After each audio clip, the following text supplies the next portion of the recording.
Welcome to the Monkey Mind Podcast, your number one platform for athletes and mental health. Hosted by myself, Danny Perez.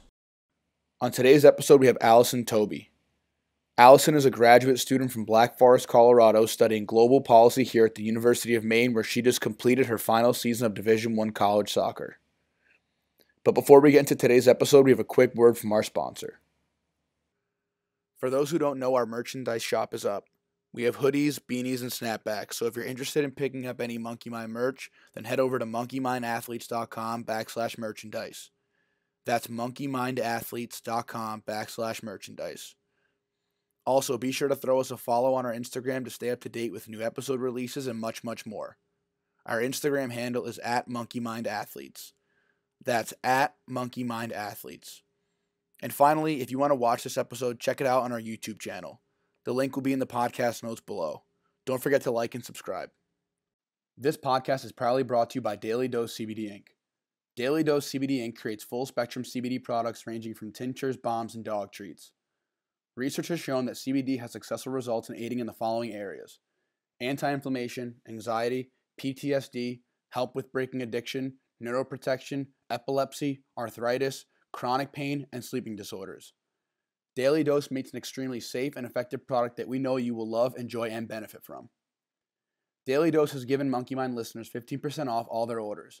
Head over to dailydosecbdinc.com and use promo code MonkeyMind15 for 15% off your purchases. That's promo code MonkeyMind15 for 15% off all your orders at dailydosecbdinc.com. Yeah, welcome on. We got Allison Tobey on today, graduate student here at the University of Maine, on the women's soccer team, studying global policy, and you're from Black Forest, Colorado. Mm-hmm. Welcome on. Thank you. If you can just introduce yourself, tell everybody more about who you are, and we'll get started. All right. So like you said, I'm a goalkeeper on the UMaine women's soccer team. I did my undergrad and grad school here. I studied journalism for my undergrad, and I'm studying global policy and international affairs right now.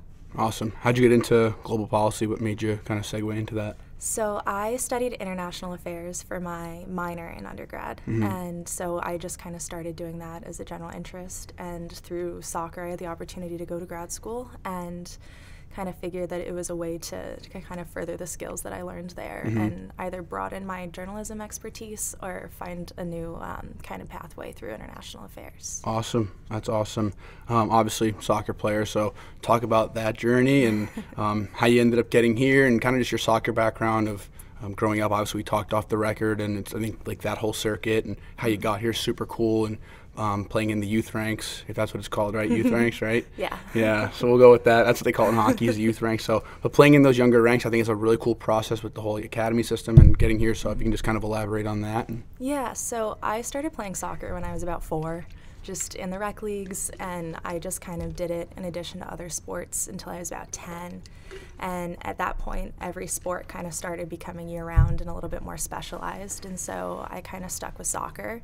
And at first I was just playing for like a local competitive team in Colorado Springs and was a goalkeeper there and kind of outgrew kind of the Colorado Springs team that I was playing for. And so my coach encouraged me to go up to a club in Denver to play at a higher level when I was about 12. And I switched to a club that was about 30 minutes closer to home, called Colorado Storm. And when I was there, I got to play in the state cup, and that was the first time that I got to guest play with an ECNL team, which is Elite Clubs National League. Okay. And so I got to go to regionals with a team that just needed a goalkeeper. They were a year older. I didn't have too much experience, but I just kind of jumped on that opportunity. My coach called me the night before they were flying out to Seattle and said, hey, we need a goalkeeper. Cool. And we just need somebody to fill in case their starting goalkeeper got hurt. And I was like, yep, sweet. Like, I will meet you at the airport at 9 a.m. tomorrow. Yeah. And so that was kind of my first experience in this bigger league. It's a national league, and so there were 3 teams in Colorado, and the rest of our conference was in Oregon, Washington, Northern California, Utah, and Idaho. And so after kind of that experience, I moved to Real, Colorado, which is another club where I had the opportunity to earn a spot on the ECNL team. And I didn't necessarily get there at first. I played on the second team for about a season. I went through a few ups and downs with just confidence issues of being on the second team, playing a year older than I had been playing, and kind of worked through all of that. And I got to play with some of the best players in the world that are now on the U.S. national team, playing for some of the best clubs or colleges in the country. And so I got a chance to play for the ECNL team, and I eventually earned the starting spot on that team. I went to nationals with that team. I committed to the University of Denver, and after kind of playing through that circuit, I went off to college. I went to the University of Denver and kind of quickly found out that wasn't the best fit for me. I was pretty young when I committed, didn't necessarily know what I wanted. And then after that, the first season, I sent probably 50 emails out to colleges. And the coach here called me in about 10 minutes after I sent that email and said, hey, we'd love to get you out here on a visit. And I flew out to Maine in the middle of December in a blizzard, and I just fell in love with Maine. Yeah, not many people can say that's the situation that when they come on their visit and fall in love with the school, but that's what makes this place special, I think, right? Absolutely. How young were you committed to Denver? Because I think that's an important piece of the story to kind of show about that whole process of it all. I went on my first visit to DU the end of 8th grade. Yeah. And I kind of, in the back of my mind, that was always where I was going to go. Committed pretty young, like 15, 16, when I officially made that decision. But ever since 8th grade, that was the first school I visited, and I kind of knew that was going to be it from the beginning. But I signed there on signing day my senior year, and it was about 5 years I kind of knew that's where I was going to end up. Yeah, and it was right away kind of in your first year, and you just felt it wasn't the right fit and felt change was needed. Yeah, I think I was a little bit young to be going to college. I started when I was 17. I went from being in a small town outside of Colorado Springs to being in the middle of Denver, playing soccer on this new high level, and I felt like I just was overwhelmed all the time. Yeah, which is normal. I feel like when you're except because you're obviously probably late for your late in the year for your grade, correct? Yeah. What month were you born? August 99. August, yeah. So you already come in at 17. It's a completely different environment change, and then throwing in Division I athletics it's no easy task. It happens a lot too, and it's a hard adjustment for people to make, and I think many people will realize that. Yeah, and I think something that I dealt with through club and eventually, when I got to Denver, was just confidence issues on the fields. I would get in my head with the comparison game of, oh, this goalkeeper is doing this really well, my performance would just suffer, and soccer was something that was always my outlet, and eventually it just became something that I was just overwhelmed by, and I just couldn't even recognize myself on the field of this isn't how I play, this isn't who I am, I don't know what I'm doing right now. Yeah, and that's a spiraling effect too, because when you have your one outlet where you can feel your most confident, and it's also these things you're dealing with are now starting to affect that. It's oh man, I have nowhere to turn. This is such a tough situation to be in. And it just compounds it even more and more, and kind of put you in a tough situation, in a bad spot mentally. Right. And I kind of want to segue into now the whole mental health piece of it all, and kind of talk about the things, however much you feel free to open up about, or whatever you feel comfortable with.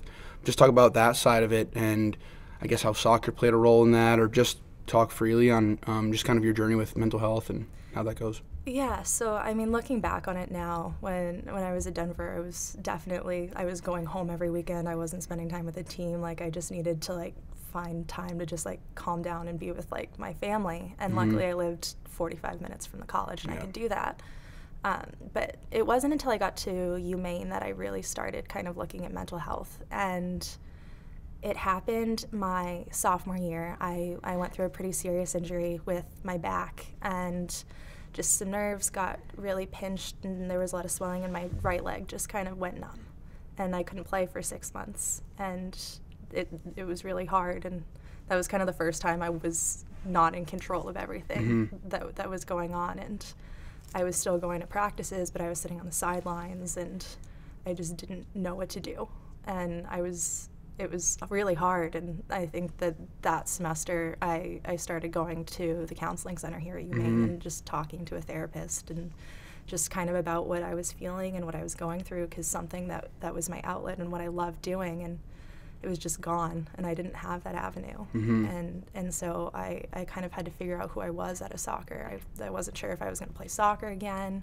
It was just a very long process of trying to figure out, like, what am I going to do now? No, exactly. That's a common theme, too, with a lot of people that we've had on, a lot of the athletes that we've had on who moved on from their sport. It's like you identify with this for your whole life, and you don't even think about the transition, but at some point it does happen.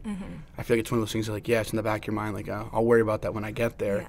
And then when you're at that point, it's like, oh my God, this is my whole life. This is me. It's being dismantled. It's no longer me anymore. And what do you do with that? A lot of people, it's a tough transition to make, and one that you're not really prepared for. Right. And when I was a senior in high school, if you asked what I was going to do after college, I said I was going to go to Europe and I was going to play soccer. Like, I went to college, obviously, to get a degree, but I wanted to be a soccer player. For sure. And that just kind of hit me really hard that, like, oh my God, I have to figure out what am I going to do if I can't play soccer. And right now, where I'm at in life, that was the best thing that ever happened to me. And I got really involved with the journalism department. I started writing a lot more, and I kind of found myself outside of soccer. But at first, that was really, really hard to go through and just completely lose my identity at the time. Yeah. And what year was that again, you said? Sorry? It was my sophomore year. Yeah. I'm actually happy that you mentioned that it was the greatest thing that's happened to you, because I think that's the biggest silver lining through all this and these traumatic experiences, where you're kind of going through that identity crisis. And when you're dealing with something with your sport, it forces you in a tough situation, which I don't wish anybody go through that, but you're happy for it. And there's been times where I've been so happy for the things I've gone through, because it gets you to be a little more creative with yourself. And, okay, what are the other interests that I have? And that's awesome that you've found that. And I want you to kind of, talk about that and dive into some of the things, into more of some of the things that you've gone into and how you're now in that rabbit hole, and that's been enlightening for you. It's been great. Yeah. Like that new transition, you know what I mean? It's awesome. Yeah, and it's been awesome, because the 4 years I was at Maine, every single year I had an injury, and I couldn't really get off my feet with soccer. I had 2 going on 3 surgeries on my wrist, and as a goalkeeper, that's pretty tough to come back from. Yep.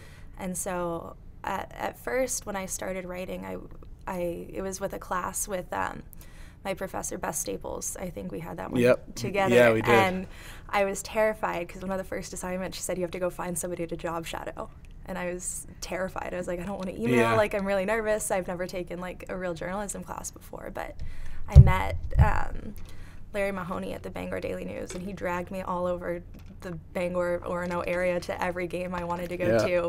We covered, like, high school soccer, and then after I kind of got comfortable writing up high school soccer games, we would go to Maine football, women's basketball. Like, I got to sit in and watch him do some hockey games, and it was nice that sports kind of allowed me that transition into writing. I started writing for a school newspaper, for the culture section of the paper, and I got an internship as a digital editor at the Bangor Daily News, and that was really cool, because I got to cover the outbreak of the COVID pandemic. Oh, wow, really? And so I worked on the breaking news desk, and at first it was January, February of 2020, and it was pretty smooth, and then March hit, and all of a sudden, like, within a week, we were covering the pandemic. I was working from my apartment now, and everything was kind of transitioning to cover that, and to be as young as I was and covering that was really, really cool. That's awesome, being thrown right into the fire. And then I graduated in 2020, and I started grad school that fall, and I fell in love with international affairs and politics, and kind of figured out that was the path that I kind of wanted to go down. And I started working on my own thesis. I got to do a really cool internship this past summer with the Cohen Group, doing strategic advisory kind of consulting stuff. And it's been absolutely awesome. That's awesome. Yeah, I love how you said that you fell in love with it, because I feel like, I just want to reiterate that, like, people just feel like this is the only thing they're ever going to fall in love with is their sport, and you found something else.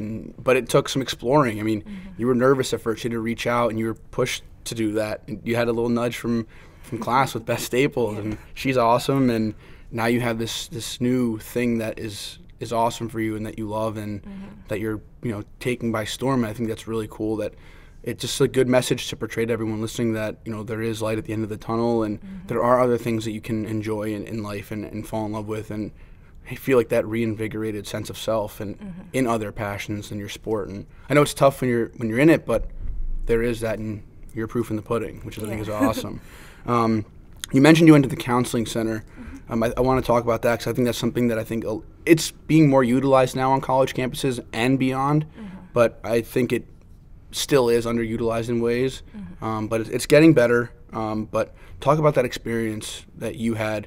Obviously, you don't have to go into specifics at all, but just like overall the experience of talking to someone who's a professional and getting these things off your chest and getting that new perspective, and just dive into what that was like for you. Yeah, so my first kind of maybe I need to talk to somebody moment was the spring that I transferred here in 2018. The Student Athlete Advisory Committee, which I was voted to on my team, was doing a whole mental awareness month, and I started getting pretty involved in that, and I was asked if I wanted to do go on a video that they were doing, like a promo video.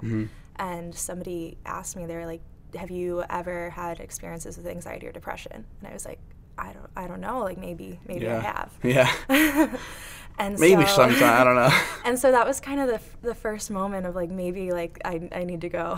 Yeah. Maybe try to go talk to somebody. And after my injury, I didn't know. I was sitting in my room watching TV on my laptop in bed all day, and I was like, I need to like do something to like better myself because this isn't who I am. And so I went and I talked to somebody there just about everything I was going through kind of trying to play through injuries and being in pain a lot, to now I'm not playing, I don't know what the next step is, and it was really nice to just talk to somebody outside of the athletics world who has no idea who anybody is. They don't know the situations on your team, the teams that you're playing, just to sit down with somebody who's hearing what you're going through from your own perspective and kind of talk about that. It was really nice because I could just work through what I was seeing from my own perspective. Yeah, I agree. I think we've had a couple different, I guess, perspectives on it. Some people are like, oh, why would I tell somebody that I don't know how I'm feeling?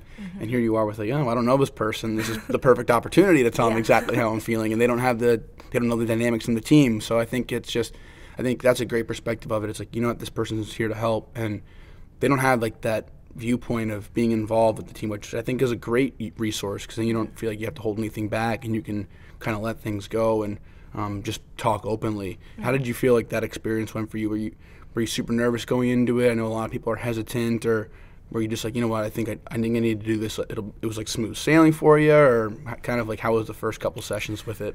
The first time I went was weird.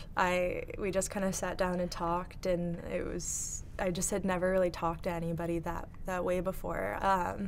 Kind of before I went to the counseling center, I was just talking to my roommates about it, and one of my best friends was kind of going through injuries. We kind of went through the 4 years together off and on being injured, and both of us would just kind of talk to each other about it, and then maybe it kind of got to the point where both of us, or at least I was like, I need to go talk to somebody about this. Yeah. Go ahead, sorry. Oh, that's just like not on my team. Somebody who can like actually like I can sit and rant all day long. We could all sit and rant all day long, but I kind of need to figure out how to get out of this. And looking back, how do you feel that experience went, saying, hey, I need to talk, and going through that whole process? Looking back, how do you think it benefited you? Well, I think it helped me kind of get out of that funk that I was in, and I felt like I could go and do other things that weren't just soccer, because before that it was just everything I did was soccer, and I had an awesome support system from my roommates, from my family, and everything to kind of work through that. Yeah. Did you get any tools that the counselor you spoke with told you to, like, hey, do this and implement this into like a daily routine or something like that, or was it just more so that conversation piece that you benefited from most? It was that conversation piece that I think I benefited from the most. It just kind of gave me an avenue to kind of talk my way through everything and kind of feel supported in that.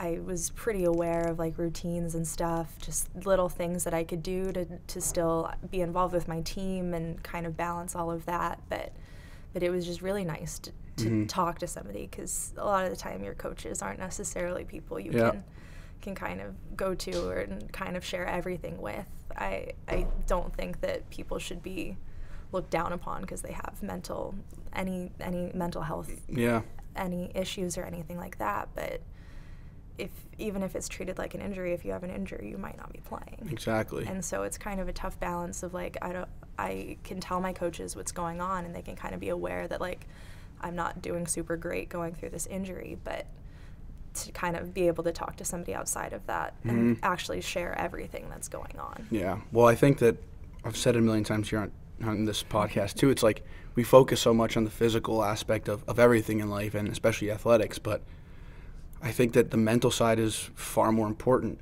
And you can train the whole summer or your whole off season, whenever that is, and get prepared physically for the season and kill it in your testing, do so well.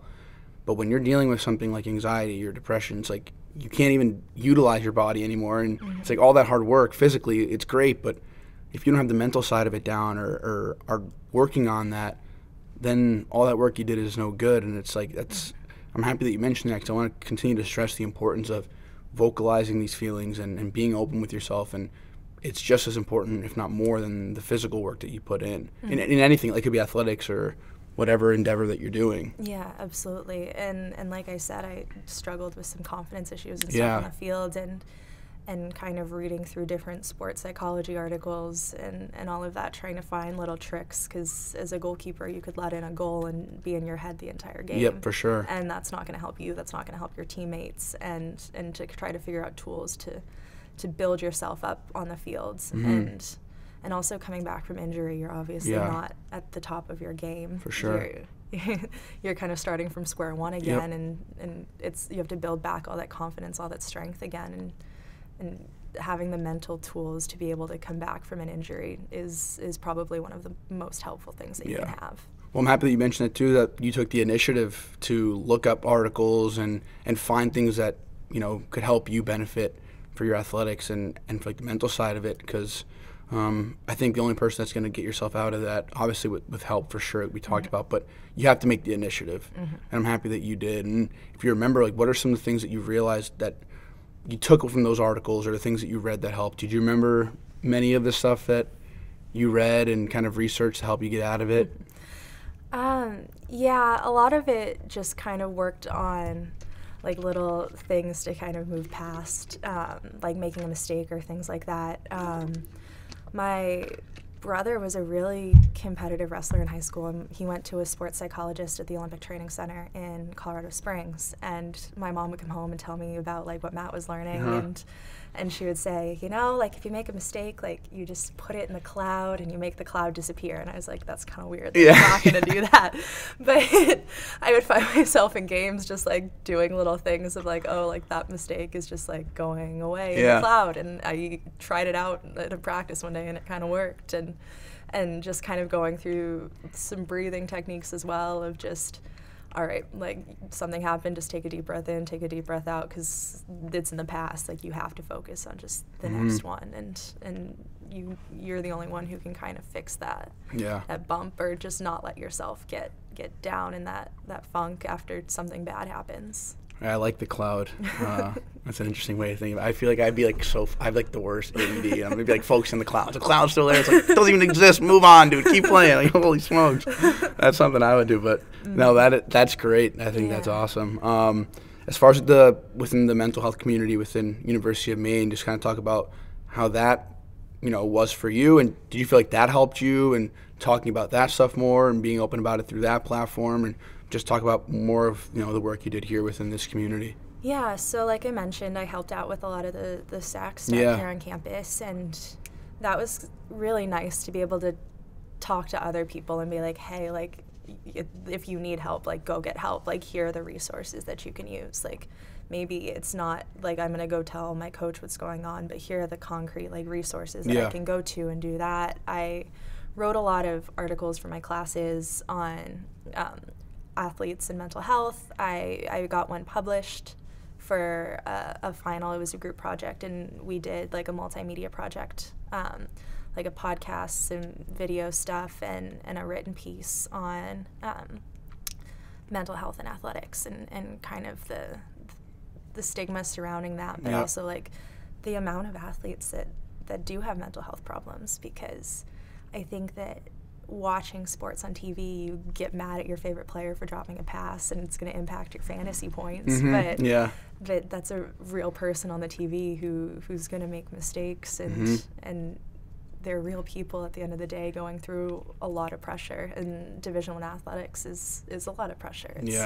You're competing for a job every day. You're competing to win in your conference. You still have to maintain your GPA and everything like that. And just to kind of be able to give a little bit of light using kind of my journalism background to be able to just share some more pieces on that and still be involved with SAC and in our athletic department, trying to get sports psychologists on staff, or trying to have more events where mental health is kind of the centerpiece of it, but it's fun activities. We do the Better Together games in April, and it's just every team here is invited, and we play like dodgeball and Family Feud with mental health related questions, and just trying to like bring awareness to mental health in athletics. Yeah, I think the best part is just being more open about it, and it's great that you're using your gifts to discuss this and on many different platforms and talk about it, because there's going to be people out there, I'm sure hundreds of people have seen the stuff that you've written and it's made an impact, whether they have told you that or not, whether you even know them or not. There's people out there who have read your stuff or seen your stuff and it's helped them. I think that being vulnerable and open and talking about this stuff does allow people to have a shimmer of light in their life, that, okay, I'm not the only one going through this, because you do feel like you're alone, and that's awesome. The initiatives that you're doing with the games and all that stuff, and I just want to know, like, what more do you think could be done in regards to, I guess, mental health awareness and, I guess, breaking that stigma? Because it's something I think about a lot, and I don't know, it's kind of interesting. I feel like these things are great to open and talk about it, and I think people need to do what you do and take initiative and search these things themselves too. But not to put you on the spot too much, but if you had an idea, what do you think could be done to help people and get out of these tough situations and bring more light to it? Yeah, so I think that every school should have a psychologist on their athletic staff, just somebody who's in their academic center, who's a friendly face that they can see every day, and it's no different than going into the athletic training room. And it's just somebody that's there that you can go talk to, and it's just a normal thing that everybody has access to and everybody sees. But also finding resources for everybody to use, whether it's just a little database that athletes can go to, and if you're struggling with something, here's a list of articles that you can go through, here are some places that you can get help, just kind of making the access to that easier. And also continuing discussions if you're going through something and you feel comfortable that you're in a place that you can share that story with the people around you, because you don't know who's also going through that. Like, I would make it a point with all the girls who are injured to make sure, like, check in, like, you guys need anything, like, here are the resources if you do. Like, I've been here, I've been out for seasons, and I think that helping people who are kind of in the same situation as you is really important too. Yeah, no, big time. I agree, and that's awesome. Again, that you do that stuff and are being that helping hand for other people out there. And not to take up too much of your time, a couple final questions here. And how are you doing today, and I guess in this day and age, and how do you feel like you have a good grip on things, or do you have like a daily routine that you try and implement into your day-to-day life? Are you, because I feel like dealing with these things is different for everybody. Some people have to be on it every single day. Some people it comes for a month or two, lull, and then it's gone. They have to, they don't have to worry about it as much. But how do you feel like you have your your mental health dialed right now, and are you in a good spot, and any routines that you feel like you want to share with the world and let them know if they can take with them? Yeah, so I am doing well. That's good. I finished my soccer career at the end of October, and so kind of transitioning out of that was a little bit different. Not waking up every morning, going to lift, going to practice, seeing everybody on the team was a little bit different at first, but at that point I think I was ready to move on from soccer. But I kind of quickly learned that I only knew how to work out as an athlete. I only knew how to eat as an athlete. And so it was a quick learning curve all right, I need to like actually sit down and like make a breakfast and learn how to like cook lunch and dinner and still make sure every day that I'm doing something to just move my body, because I was at first I was like, oh, I don't need to work out, like I'm done, and just that piece was missing for me. And so just doing like yoga or going to the rec center and walking for 30 minutes because it's snowing and you can't go for a walk outside. Just trying to find just an everyday routine, because I do work from home. My job is remote and I only have one class a week, and so I had to kind of figure out a way without soccer to find that routine of, all right, I still need to get up at 8 in the morning and not sleep in until noon and like actually get my day started. And so just finding time for myself to work out and actually finding time to like sit down and just eat a good meal and just stay in a routine that way helped a lot. Yeah, I think a lot of athletes making that transition, they kind of find themselves running into the same thing. Because like you're in this routine with this goal of being the best athlete you could be, or making it to a certain level, and then you don't have that, and you're like, I guess I can just throw that all away, and then you're like, oh God, no, I don't feel very good anymore. I got to get back on track. So that's kind of a weird like thing to go through too. It's like you feel like lazy, and it kind of feels good in a way for a bit. For like the first 2 weeks, it was like, oh, this is awesome. But after that, I was like, I feel really gross. Like, I need to do something. And I kind of quickly learned that I've been lifting since I was 13, 14 years old. Like I've been going to a sports performance coach, and everything I've done has kind of geared me to be the best goalkeeper that I can be. And now that I'm not that, I need to I'm working on a routine where I'm just taking care of my body, and I have been through a lot of injuries, and just finding ways to just stay active and stay healthy, but not necessarily putting that stressful load on my body like I used to. For sure. That's awesome. And last thing, what is one thing or three things that you would have told your younger self, whether it be like, just in a rough patch or something that you wish you would have known, or it could be a young girl out there playing soccer, or someone, who's out there going through a rough time. What's something that you'd want them to know? This is something that my mom sent me when I was at the University of Denver, and I stick it on the door everywhere that I've lived. Oh, cool. You didn't come this far to only come this far. Whether you're on the field and you're fighting for that first ECNL spot, like earning your way through a club, like you didn't come this far to only come this far. And still today through college, like I say that all the time, coming back from injuries, doing all of that, it's just something that's always been in the back of my head is you worked really, really hard to get here, and this isn't the place that you're going to stop.